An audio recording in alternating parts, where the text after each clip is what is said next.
The devastation that occurred in KZN, for us as Polyco, really touched us. It was a true reality of the fact that there's a lot more work that needs to be done by all of us as partners. It is a result of people that are not separating at source, that are not recycling, that are discarding of their waste, not only plastic, but general waste, into the landfill or into the environment and into the sea. It was visible to all that the debris that was left onto those beaches was as a result of people throwing their waste into streams, and it had flowed through onto the ocean and also come out of the ocean onto those beaches. And it's not acceptable. And as a community, as associations, as government, we all need to work together. And that was the call that Polyco answered, was for us to all put our hands together and our money together and invest in a cleanup project in KZN.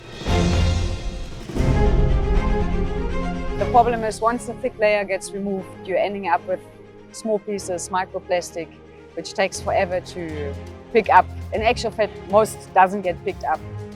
It's sadly either washed out to the sea already or it's been buried underneath the sand. You're looking at 2 to 3 meter piles, even higher, of sticks and rubbish and all the heavy plastic on top of the sticks, everything caught in between. The issue needs to be addressed further inland in proper waste management. The next rainfall comes, we will be sitting with the same problem. We haven't even finished cleaning from the previous one, and it's just an ongoing problem. So there's education that's needed badly, proper waste management, more recycling centers, perhaps an increase on the recycling product so that people are more willing to return it back to the store instead of obviously just throwing it away carelessly.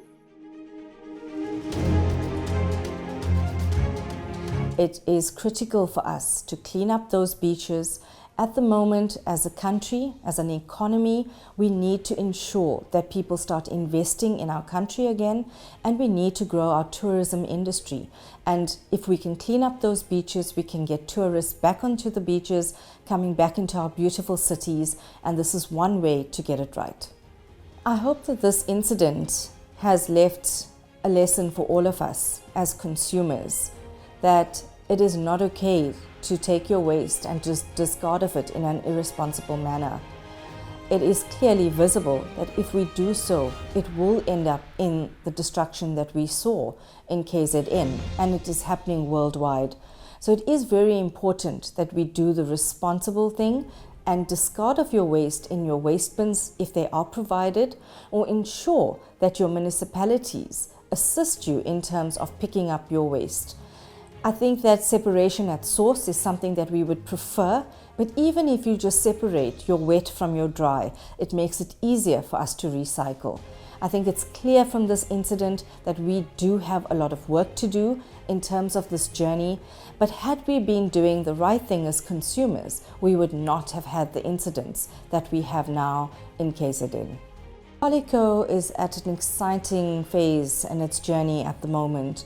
We've moved over from a voluntary organization, and now we've moved to a system where we are governed by government in terms of the EPR regulations, where we have all obligated parties that are producers of any plastic packaging that have to belong to a PRO like Polyco.